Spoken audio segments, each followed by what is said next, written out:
मध्य प्रदेश में होने वाले विधानसभा चुनाव को लेकर एक तरफ जहां राजनीतिक दलों द्वारा टिकट वितरण का दौर शुरू हो चुका है, तो वहीं दूसरी ओर कई विधानसभा क्षेत्र में स्थानीय उम्मीदवार की मांग जोरों पर उठ रही है। जहां विधानसभा क्षेत्र देपालपुर में भाजपा उम्मीदवार के विरोध के बाद अब कई लोग कांग्रेस में भी टिकट की घोषणा होने के पहले स्थानीय उम्मीदवार की मांग उठा रहे हैं। इंदौर जिले में स्थित करीब 2.5 लाख से अधिक मतदाताओं वाली देपालपुर विधानसभा में वर्तमान में कांग्रेस के विशाल पटेल विधायक है, जो कि इंदौर के निवासी है। वहीं पूर्व विधायक मनोज पटेल भी इंदौर के ही रहने वाले हैं। बिहारजा इस बार क्षेत्र में स्थानीय उम्मीदवार की मांग बढ़ रही है। भाजपा के मनोज पटेल का नाम फिर से प्रत्याशी के रूप में सामने आने के बाद राजेंद्र चौधरी स्थानीय का दावा करते हुए बीजेपी से टिकट मांग रहे हैं, तो वहीं दूसरी ओर कांग्रेस की ओर से एक तरफ वर्तमान विधायक विशाल पटेल फिर से दावेदारी कर रहे हैं, तो क्षेत्र के कांग्रेस नेता मोती सिंह पटेल भी कांग्रेस से स्थानीय उम्मीदवार के तौर पर टिकट की मांग कर रहे हैं। मोती सिंह का कहना है कि वह जनता के बीच में रहे हैं और क्षेत्र में जनता के सुख दुख के भागीदारी बने हैं।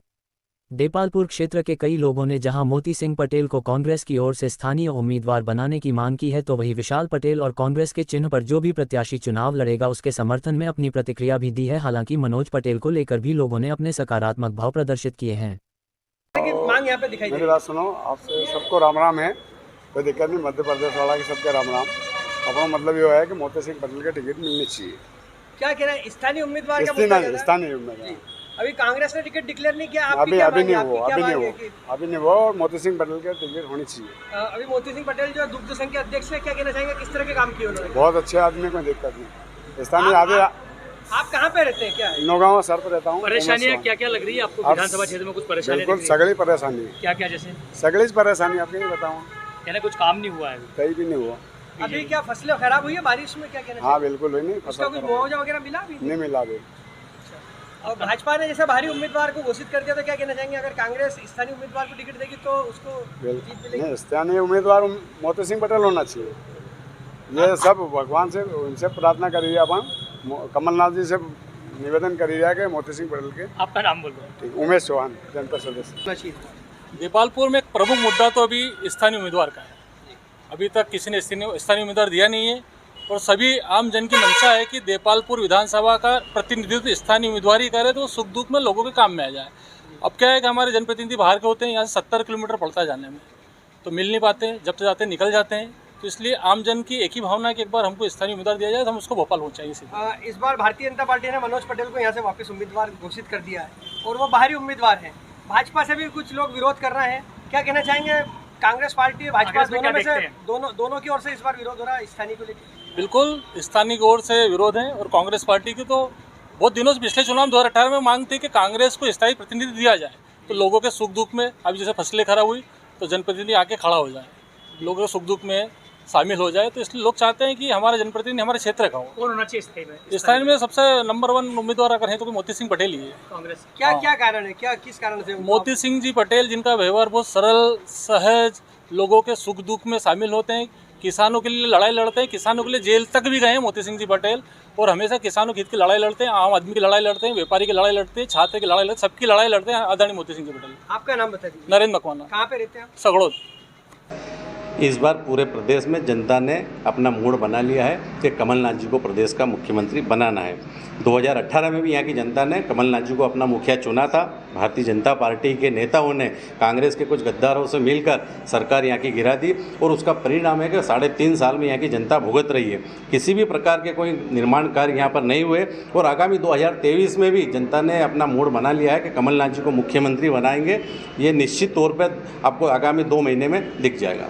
यदि देपालपुर विधानसभा की बात की जाए तो यहाँ पे इस बार स्थानीय उम्मीदवार का मुद्दा बहुत ज़्यादा दिखाई दे रहा है। भाजपा और कांग्रेस दोनों पार्टियों की ओर से मुद्दा दिखाई दे रहा है, आम जनता भी कह रही है। क्या कहना चाहेंगे इसको लेकर?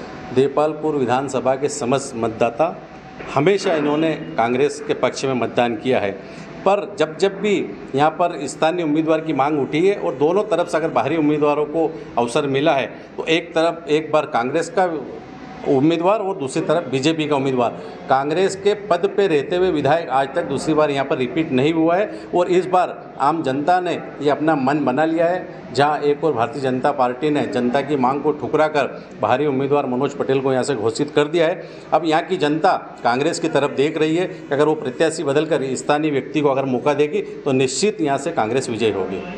स्थानीय उम्मीदवार की यदि बात की जाए तो यहाँ से प्रमुख दावेदार के रूप में आपका नाम सबसे ज़्यादा मोती सिंह पटेल का नाम सामने आ रहा है, क्या कहना चाहेंगे? आपका क्या किस तरह का क्राइटेरिया रहेगा चुनाव जीतने के? मैं सबसे पहले तो देपालपुर विधानसभा की आम जनता का हृदय से धन्यवाद देना चाहता हूं कि यहाँ की जनता ने मुझे चाहे मार्केटिंग अध्यक्ष रहते हुए, चाहे जनपद रहते हुए, चाहे दुख संघ में भरपूर प्यार और स्नेह दिया है और इस लायक मुझे बनाया कि मैं यहाँ की जनता की आवाज़ उठा सकूं। विगत दिनों में अभी जो बारिश हुई थी पिछले दिनों, तो हमारे यहाँ चम्बल और गंभीर दो नदियाँ हैं, दोनों में इतनी बाढ़ आई थी कि हमारे बहुत सारे आम जन के मकान जलमग्न हो गए थे, उनका सामान नष्ट हो गया था, हमारी फसलें खराब हो गई थी। हमने शासन से, प्रशासन से स्पॉट पे जाकर मांग करी है, उनको मुआवजा दिलाएंगे और आने वाले समय में हम बीमा भी दिलाएंगे। यहाँ स्थान की मांग इसलिए उठ रही है कि पिछले 50 वर्षों से जो हमारी तहसीलें कृषि पर आधारित है और यहाँ की जनता त्रस्त है, खेती के लिए, सिंचाई के लिए उनको जल की आवश्यकता होती है। नर्मदा का जल अभी हमारे यहाँ 50-55 गाँव में गया है। यहाँ की जनता की मांग है कि संपूर्ण 190 पानों गाँव में वो सिंचाई के लिए पानी मिलना चाहिए। चंबल गंभीर जो बड़ी नदियाँ हैं, बनड़िया का नाला जो निकला हुआ है, इन पे सिंचाई के लिए डैम बनना चाहिए। प्रदेश का सबसे दूसरे नंबर का बड़ा तालाब है बनड़िया का, उसका गहरीकरण, उसके साथ ही साथ सैकड़ों इस क्षेत्र में तालाब है, उनका गहरीकरण और सौंदर्यीकरण होना चाहिए। दूसरा प्रमुख जो समस्या है यहाँ पर कि गौतमपुरा से लेकर इंदौर तक इतना आवागमन का ट्रैफिक हो गया है, आए दिन एक्सीडेंट होते हैं और बहुत सारे घरों के चिराग बुझ गए हैं। 4 लेन रोड की भी यहाँ आवश्यकता है। दूसरा, हमारे यहाँ एक नील गाय रोजड़े नाम से जंगली जानवर है, वो हज़ारों की संख्या में हो गए, जो खड़ी फसलों को, किसानों की वो नुकसान पहुँचाते हैं। दूसरा, खेत सड़क योजना महात्मा गांधी रोजगार योजना से बन रही थी, इस भारतीय जनता पार्टी ने और शिवराज सिंह ने उसको बंद कर दिया। वो भी जनता की मांग है कि ये सड़क योजना बनना चाहिए। और कांग्रेस ने ये सब अपने एजेंडे में भी लिए हैं, स्थानीय मुद्दे भी लिए हैं और उन्होंने प्रदेश स्तर से भी अपने मुद्दे लिए हैं।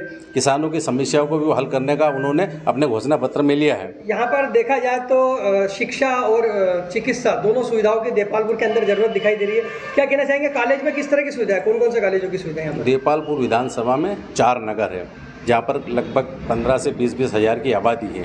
वो चारों नगर में हॉस्पिटल की बिल्कुल कोई व्यवस्था नहीं है, ना कोई स्टाफ है, ना किसी प्रकार का कोई संसाधन है। इसी प्रकार से कॉलेज एक है मात्र, वो भी आर्ट एंड कॉमर्स का, और उसमें सब्जेक्ट की ना व्यवस्था है, ना कोई स्टाफ है। हमारी ये मांग है और क्षेत्र की जनता की भी मांग है कि अगर यहाँ का स्थानीय प्रतिनिधि रहेगा तो चारों नगर में कॉलेज भी बनवाएगा और यहाँ पर हॉस्पिटल भी सर्व सुविधा युक्त रहेंगे। इस प्रकार की ऐसी तमाम जो यहाँ की स्थानीय समस्या है उनको हल करवाने के लिए यहाँ की जनता ने इस बार मन बना लिया है। और जहाँ भारतीय जनता पार्टी ने अपना उम्मीदवार घोषित कर दिया है, कांग्रेस पार्टी अगर स्थानीय और फ्रेश उम्मीदवार को यहाँ से अवसर देगी तो निश्चित ही कांग्रेस की यहाँ से जीत होगी। हमने आपके कार्यालय पर देखा है कि यहाँ पर पूरी देपालपुर विधानसभा का नक्शा दिखाई दे रहा है, क्या कहना चाहेंगे? किस तरह से तैयारियां चल रही है? ये नक्शा तो यहाँ आने वाले आम जन के लिए, पर देपालपुर विधानसभा का नक्शा मेरे हृदय में, मेरे दिल में, मैं विगत 2003 से देपालपुर विधानसभा के एक गांव में, चाहे मैंने पद यात्रा करी, चाहे किसानों के लिए संघर्ष करा, आंदोलन करा, और एक गांव से मैं वाकिफ़ हूँ कौन से गांव में कौन सी समस्या है। और यही आशा यहाँ की जनता मेरे से रख रही है। और अगर कांग्रेस पार्टी ने अवसर दिया तो देपालपुर विधानसभा के एक मतदाता का मैं विश्वास पर खरा उतरूँगा। वर्तमान में आप इंदौर सहकारी दुग्ध संघ सांची के अध्यक्ष हैं, क्या कहना चाहेंगे? किस तरह के उल्लेखनीय कार्य सांची के माध्यम से आपने किए? इंदौर दुग्ध संघ प्रदेश में जो 6 दुग्ध संघ है उसमें सर्वाधिक अपने किसानों को दूध के क्रय भाव दे रहा है। अपने स्तर पर जन कल्याणकारी योजनाएं चला रहा है, जिसमें अगर एक परिवार में कहीं तबीयत खराब होती है, उनकी बीमार होते हैं, तो हम 60,000 रुपये तक का इलाज करवाते हैं। किसान भाई की अगर मृत्यु हो जाती है तो 10,000 रुपये तुरंत दुग्ध संघ देता है। कर्मचारी साथी की मृत्यु हो जाती है तो 4 लाख रुपए हम देते हैं। और अध्ययन भ्रमण के लिए हम गुजरात हमारे दूध उत्पादक किसानों को भेजते हैं। तो ये तमाम दुग्ध संघ के माध्यम से भी हम किसानों का भी ध्यान रख रहे हैं। और इस देपालपुर विधानसभा के लिए भी पूरा तन मन धन से मैं समर्पित हूँ और जब तक मेरी जान रहेगी देपालपुर विधानसभा की मैं सेवा करता रहूँगा। पटेल साहब, मेट्रो का अभी Audio Jungle.